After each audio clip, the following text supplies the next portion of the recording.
Tidak ada peta yang mencatat keberadaan desa Karanggenteng. Letaknya jauh di pedalaman Banyuwangi. Masuk ke hutan karet, belok ke kebun kopi, lalu hilang arah di jalan tanah yang penuh genangan. Tidak ada sinyal, tidak ada tiang listrik, tidak ada suara ayam. Hanya angin yang sesekali terdengar seperti bisikan orang mengeluh. Bagus berdiri di depan gerbang kayu desa itu. Di tangannya ada map coklat berisi surat wasiat dari almarhum ayahnya. Isinya hanya satu kalimat. Kembalikan hutang nyawa itu, nak. Jangan sampai dijual lagi. Bagus tidak pernah mengerti maknanya. Ayahnya meninggal sehari setelah menyerahkan surat itu. Kini ia pulang, entah untuk apa. Warga desa keluar dari rumah satu persatu. Mereka tidak tersenyum, tidak menyapa, hanya menatap seperti sedang mengukur berapa lama ia akan bertahan hidup.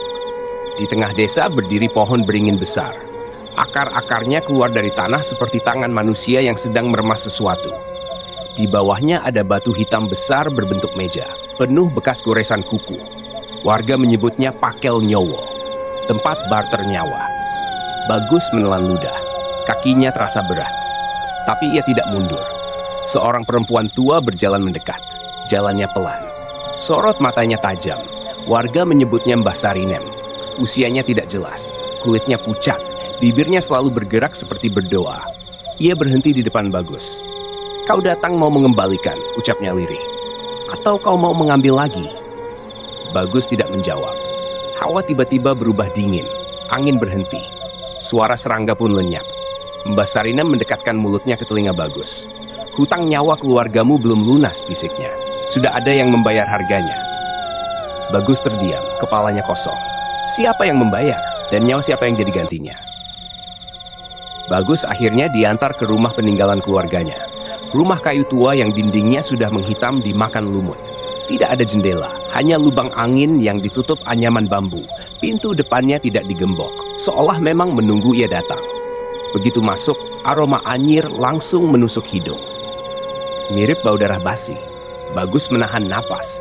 Ia mengelilingi ruangan, tidak ada perabot, tidak ada kasur, tidak ada foto keluarga. Hanya satu meja kecil di tengah ruangan. Di atasnya ada kendi tanah liat. Dari dalamnya terdengar suara tetesan air. Tuk, tuk. Bagus mendekat. Ia angkat penutup kendi itu. Bukan air. Isi kendi itu adalah rambut manusia. Basah. Ada serpihan kulit kepala menempel di antaranya. Bagus tersentak mundur. Pintu rumah tiba-tiba menutup sendiri. Plak. Bagus berbalik. Mbah Sarinem sudah berdiri di ambang pintu. Kau tidak boleh mundur lagi, ucapnya pelan. Apa maksudnya hutang nyawa? Tanya Bagus dengan suara gemetar. Mbah Sarinem tidak menjawab. Ia berjalan ke meja. Jemarinya yang keriput menyentuh rambut basah di dalam kendi. Dulu kakekmu miskin, ucapnya pelan. Ia datang ke Pakel Nyowo. Ia minta kekayaan. Penukarnya cuma satu. Bagus menegang. Nyawa siapa? Tanyanya. Mbah Sarinem menatapnya lama. Ibumu. Bagus terpaku. Ia nyaris tidak bisa bernapas. Dia meninggal karena sakit, bantahnya. Tidak, balas Mbah Sarinem. Dia sakit karena rohnya ditahan. Ia belum benar-benar mati. Ia masih menjadi tumbal di bawah pohon beringin. Bagus merasa perutnya dingin seperti diisi es batu. Kalau kau tidak menggantinya, lanjut Mbah Sarinem, hutang itu akan ditagih lagi. Dan kali ini yang diambil bukan satu orang. Bagus memegang kepalanya. Dunia terasa berputar. Apa yang harus aku lakukan? Mbah Sarinem tersenyum samar. Senyuman yang tidak membuat tenang. Kau tinggal memilih. Ia mendekat.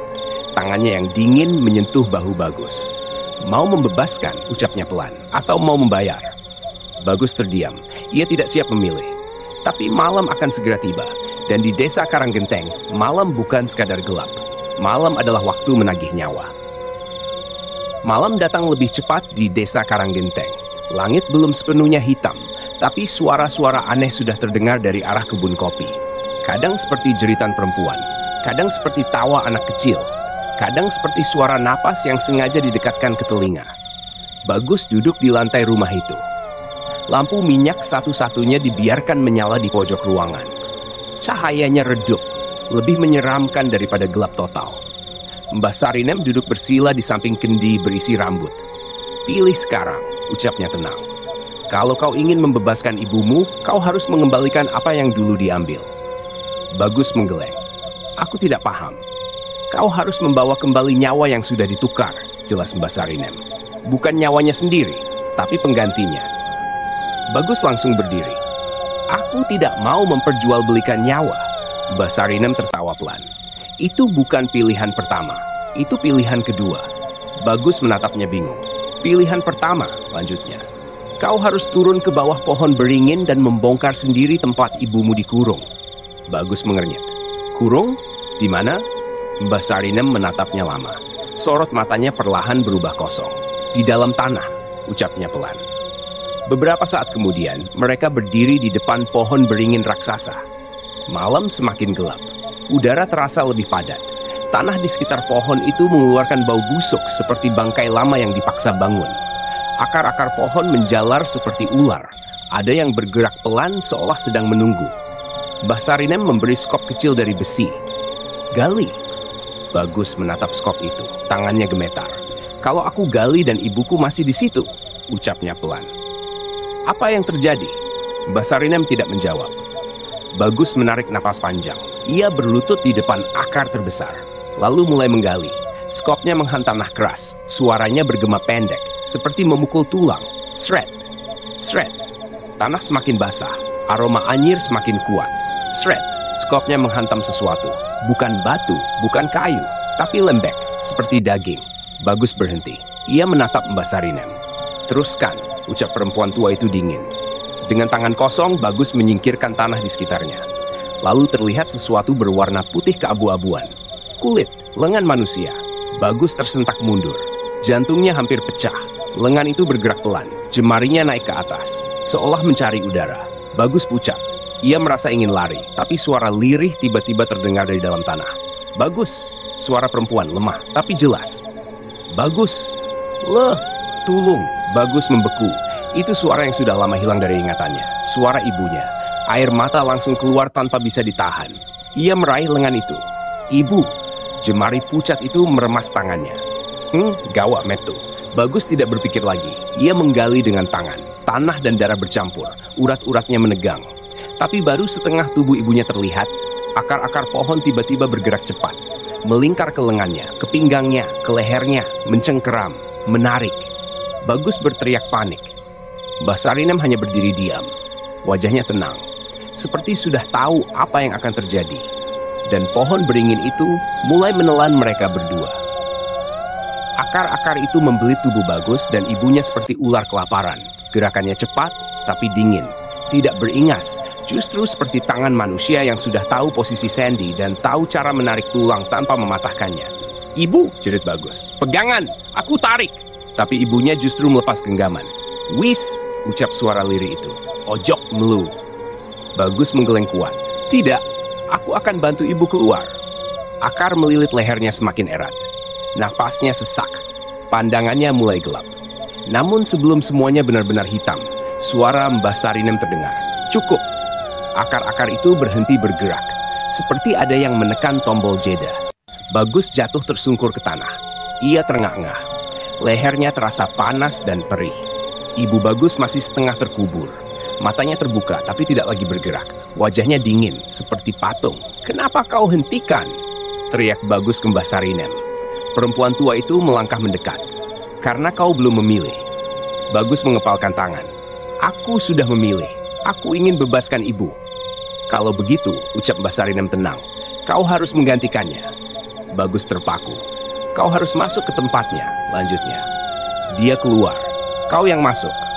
Bagus menatap ibunya. Wajah itu kini seperti tidak mengenalnya. Matanya memang menatap tapi kosong. Seolah tubuh itu sudah tidak punya jiwa. Kalau kau masuk, tambah Mbah Sarinem, dia akan hidup kembali. Tapi kau... Perempuan tua itu tidak melanjutkan kalimatnya, tapi Bagus tahu. Ia tahu artinya. Aku dikurung selamanya, ucapnya lirih. Mbah Sarinem tidak menjawab. Hening. Angin diam, pohon diam. Tanah pun seperti menunggu. Bagus menunduk, bahunya bergetar. Kemudian ia berbicara pelan. Kalau aku tidak mau menggantikan. Mbah Sarinem menatapnya tajam. Maka Pakal Nyowo yang akan menagih sendiri, jawabnya. Dan ia tidak akan memilih hanya satu. Bagus tersentak. Siapa yang akan diambil? Mbah Sarinem tidak menjawab. Tapi dari jauh terdengar suara pintu rumah-rumah terbuka satu persatu. Krek, krek, Krek, warga desa mulai keluar dari rumah mereka, tapi bukan berjalan. Mereka bergerak sambil diseret.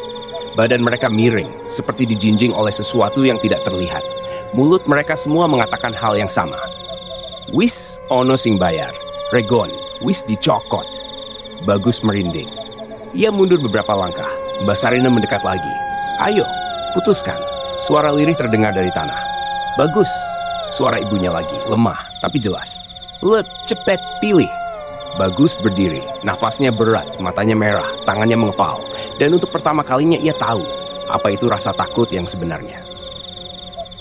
Semua warga desa Karanggenteng kini berdiri mengelilingi Bagus dan pohon beringin. Tapi mereka tidak bergerak sendiri. Kaki mereka tidak menapak tanah. Tubuh mereka berdiri karena ditahan sesuatu dari belakang. Seolah ada tangan-tangan tak terlihat yang mengangkat mereka seperti wayang. Mulut mereka terus menggumam pelan. Rego. Rego. Bagus menutup telinga. Gumaman itu terdengar langsung ke dalam kepala. Tidak bisa dihindari. Semakin ia menahan, semakin keras suara itu. Mbah Sarinem berdiri tepat di depannya. Ada dua pilihan, ucapnya tenang.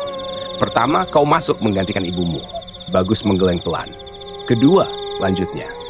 Kau biarkan hutang ini dibayar oleh orang lain. Bagus menatap Mbah Sarinem. Siapa? Perempuan tua itu tidak menjawab. Tapi dari antara warga yang berdiri kaku terdengar suara kecil. Mas, Bagus menoleh. Di barisan belakang ada seorang gadis berdiri sambil ditahan dua sosok tak terlihat. Rambutnya panjang, pakaiannya lusuh. Tapi wajahnya Bagus kenali. Rina, tetangganya semasa kecil. Satu-satunya teman masa lalunya yang masih ia ingat. Kenapa dia di sini? Tanya Bagus. Mbah Sarinem menatapnya datar. Karena dia yang menjemputmu di jalan tadi. Bagus ingat. Waktu ia datang sore tadi, ada seorang gadis lewat membawa ember air dari sumur. Gadis itu hanya menatap sebentar lalu berjalan lagi. Bagus tidak menyapanya. Itu sudah cukup, ucap Mbah Sarinem. Siapapun yang melihat kedatanganmu bisa menjadi penukar. Bagus menggeleng kuat. Tidak, serunya. Jangan libatkan orang lain. Kalau begitu, balas Mbah Sarinem. Ambil tempatnya. Bagus menatap ibunya yang masih setengah tertimbun akar. Kulitnya pucat. Matanya terbuka lebar, tapi kini tidak bergerak, seperti menunggu. Kalau aku masuk, dia bebas? Tanya Bagus. Ya. Dan yang lain selamat? Ya. Bagus memejamkan mata. Air matanya jatuh lagi. Satu pertanyaan terakhir, ucapnya pelan. Mbah Sarinem menunggu. Kenapa kau membantu aku? Perempuan tua itu terdiam beberapa saat. Sorot matanya berubah sayu. Untuk pertama kalinya, wajahnya terlihat seperti manusia biasa. Karena dulu, jawabnya lirih. Aku juga pernah berdiri di posisimu. Bagus menatapnya. Aku memilih untuk menyelamatkan orang yang kusayangi, lanjutnya. Dan sampai sekarang, aku menyesal. Kenapa? Mbah Sarinem tidak menjawab. Ia berbalik, lalu berjalan menjauh. Karena setelah kau menggantikan, langkahnya berhenti. Ia tidak berbalik. Tuhan tidak akan menjamin kau akan tetap jadi manusia. Bagus terpaku, sunyi. Angin berhenti. Warga diam. Hanya suara lirih ibunya yang terdengar dari dalam tanah. Leh, aku ngenteni. Napas Bagus turun pelan. Ia mendekat ke lubang itu. Lututnya gemetar. Tapi kali ini, ia tidak mundur. Bagus berdiri tepat di tepi lubang. Akar-akar pohon melingkar di sekelilingnya. Seperti ular yang siap menyambut. Tubuh ibunya kini hampir seluruhnya terlihat. Kulitnya pucat keabu-abuan. Matanya masih terbuka, tapi pandangannya kosong, seperti sedang melihat dunia lain. Bagus jongkok perlahan. Tangannya menyentuh wajah ibunya. Dingin, kaku, tapi ada sedikit getaran lembut saat ia mengusap pipinya. Seperti ada sesuatu di dalam yang masih hidup. Ibu, ucapnya pelan. Aku akan gantikan. Tidak ada jawaban. Tapi mata itu berkedip sekali. Akar-akar pohon tiba-tiba bergerak. Mereka membuka diri, melonggarkan lilitan di tubuh ibunya. Seolah memberi jalan. Bagus menarik napas panjang. Ia berbaring perlahan di sebelah ibunya. Akar-akar itu mulai melilit pergelangan tangannya, lalu lengannya, lalu pinggangnya, lalu lehernya. Tapi entah kenapa, ia tidak merasa takut lagi. Justru ada rasa damai, seperti air hangat yang perlahan menenangkan tubuhnya. Suara Mbah Sarinem terdengar dari kejauhan. Jangan pejamkan mata. Bagus membuka mata lagi. Langit malam terlihat di atasnya, tertutup daun beringin. Bintang-bintang tidak terlihat. Tapi ada cahaya samar dari sela-sela daun. Semakin lama, cahaya itu menjadi bayangan perempuan. Siluet yang perlahan turun mendekatinya. Itu wujud ibunya. Tapi lebih muda, lebih segar. Ia tersenyum. Dan untuk pertama kalinya, bibinya bersuara jernih tanpa keluhan.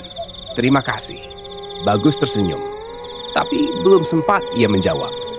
Tubuh ibunya yang semula terkurung kini sepenuhnya terangkat ke permukaan. Akar-akar itu menurunkannya di atas tanah. Pelan, lembut. Seperti seorang bayi yang baru dilahirkan. Ibunya kini bernafas perlahan, kulitnya kembali berwarna, matanya bergerak, berkedip. Sementara itu, akar-akar mulai menarik tubuh. Bagus semakin dalam. Tanah di bawahnya terasa basah, hangat, lalu dingin, lalu gelap. Suara dari atas mulai hilang perlahan, gumaman warga lenyap, angin berhenti. Sampai yang tersisa hanya suara detak jantungnya sendiri. Duk, duk, duk. Lalu sunyi. Waktu berjalan entah berapa lama, Bagus tidak tahu dirinya berada di mana. Tapi ia merasa tubuhnya berbeda. Ia mencoba menggerakkan tangannya, tapi yang bergerak justru akar. Ia mencoba mengangkat kepalanya, tapi yang terangkat justru cabang. Ia mencoba berteriak, tapi yang keluar hanya suara desir angin, seolah ia bukan lagi manusia. Ia adalah bagian dari pohon. Atau pohon itu adalah dirinya. Tiba-tiba suara-suara muncul dari kejauhan. Langkah manusia, lalu tawa kecil anak-anak. Suara beberapa orang datang mendekat. "Wong-wong kena anyar," ucap salah satu. "Pakel nyowo urip maneh." Suara langkah mendekat. Satu rombongan orang masuk ke area pohon beringin. Dari suara gesekan sandal dan bisikan yang tertahan, sepertinya mereka bukan warga desa Karanggenteng. Orang luar, mungkin dari desa sebelah, atau orang kota yang penasaran. "Sini tempatnya," tanya seorang pria pelan. "Iya," jawab yang lain. Kata orang-orang, "Di bawah pohon ini bisa ngasih apa yang kita mau." Bagus ingin berteriak sekuat tenaga. Ia ingin mengatakan kalau semua itu salah. Bahwa pohon ini bukan tempat meminta, tapi tempat menelan. Tapi mulutnya tidak ada lagi. Ia hanya bisa merasakan getaran dari permukaan kulit pohon. Setiap langkah manusia di atas tanah terasa seperti ketukan keras di tubuhnya. "Kita cuma mau dicoba dulu," kata suara ketiga. "Kalau berhasil, nanti kita balik lagi bawa sesajen yang beneran." Ada suara plastik kresek dibuka. Lalu aroma anyir darah menyengat. Sepertinya mereka membawa daging mentah. Mungkin kepala kambing. Atau lebih buruk. "Taruh sini," ucap seseorang. Bagus mendengar suara benda diletakkan di atas batu hitam Pakel Nyowo. Batu yang dulu penuh goresan kuku ibunya. Akar-akar di bawah tanah mulai bergerak. Mereka seperti bangun dari tidur, merayap pelan, mendekat ke batu. Loh, kok gerak sendiri?" tanya salah satu pria. "Nek bener panggonan sakral," jawab yang lain. Memang begitu. Bagus ingin menahan akar-akar itu. Ia ingin menghentikan mereka, tapi ia tidak bisa. Karena akar itu adalah dirinya sendiri. Ia bisa merasakan setiap gerakannya, setiap lilitan, setiap sentuhan ke tubuh manusia. Pria pertama tertawa gugup. "Yowes, ayo cepet," sebelum ada yang lihat. Tapi pria lain menahan. "Tunggu, Henning. Aku mau tanya dulu." Langkahnya mendekat ke pohon. Lalu suaranya terdengar jelas, tepat di atas kepala Bagus. "Kalau aku minta rezeki, bayarnya pakai apa?" Pohon itu diam. Tapi akar-akar di bawah tanah mulai menggeliat gelisah. Pria itu bicara lagi. "Kalau aku minta anak." Suasana tiba-tiba berubah dingin. Pria itu berhenti bicara. Nafasnya berat. Lalu suaranya berubah lirih. "Kalau aku minta nyawa seseorang." Bagus ingin menjerit. Tapi akar-akar itu justru merespons. Pelan tapi yakin. Mereka bergerak mendekati kaki pria itu. Melingkar seperti pelukan. Pria itu kaget. "Hah? Apa ini?" Dua pria lain panik. "Woi, lepasin!" Tapi akar-akar itu semakin kuat. Mbah Sarinem muncul dari kejauhan. Ia berjalan pelan, tanpa suara, seolah sudah tahu apa yang terjadi. "Wis," ucapnya tenang. "Wis mulai maneh." Pria itu menjerit ketakutan. "Lepas! Aku belum bilang iya. Aku belum setuju." Mbah Sarinem menatapnya tanpa emosi. Pakel Nyowo tidak butuh kata iya. Ia berjalan mendekat. "Kau sudah tanya," ucapnya lirih. Akar semakin kencang. Itu sudah cukup. Pria itu menjerit lagi, tapi jeritannya tertelan bumi. Jeritan pria itu lama-kelamaan hilang. Bukan karena akar-akar berhenti menariknya, tapi karena pita suaranya ikut tertelan. Tinggal suara kunyahan basah dan napas tergesa dari kedua pria yang tersisa. "Ayo lari!" seru salah satu dari mereka. Mereka berdua mundur terburu-buru, tapi kaki mereka bergetar keras sampai tubuhnya jatuh sendiri ke tanah. Tidak ada yang mengejar, tapi rasa takut membuat tanah seolah ikut mencengkeram mereka. Mbak Sarinem berdiri menatap mereka. "Kowe loro," ucapnya pelan. "Pilihanku apa?" Kedua pria itu menunduk. Badan mereka gemetar seperti disetrum. "Kowe arep lunga," lanjutnya. Tanpa bawa apa-apa, keduanya langsung mengangguk cepat. Atau tubuh mereka kaku. "Kowe arep bali, karo nyawa sing dikarep." Pria pertama langsung berteriak. "Tidak, tidak, aku nggak mau minta apa-apa lagi." Pria kedua ikut menangis. "Kami cuma penasaran, kami cuma mau lihat." Mbak Sarina menghela napas. Wajahnya tidak marah, justru seperti seorang ibu yang sudah terlalu sering menghadapi anak nakal. "Desa iki ora butuh tamu," ucapnya. "Mulo ojo bali maneh." Tanpa berkata apa-apa lagi, ia mengangkat tangannya. Akar-akar pohon yang semula menggeliat di tanah perlahan diam, lalu masuk kembali ke dalam. Kedua pria itu langsung bangkit dan berlari tanpa menoleh lagi. Suara langkah mereka menjauh perlahan, lalu hilang. Suasana kembali sunyi. Mbah Sarina menatap batang pohon dengan pandangan sayu. "Aku ngerti kowe krungu le," ucapnya pelan. Suara desir angin menjawab. "Saiki kowe dadi deweke." Bagus ingin bicara, ingin mengatakan bahwa ia masih ada, masih sadar, masih bagus. Tapi suara yang keluar hanya desir pelan dari celah daun. Mbah Sarinem berjalan mendekat, menyentuh batang pohon itu.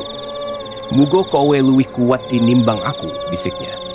Untuk pertama kalinya, Bagus merasakan sesuatu yang mirip harapan dari sentuhan manusia.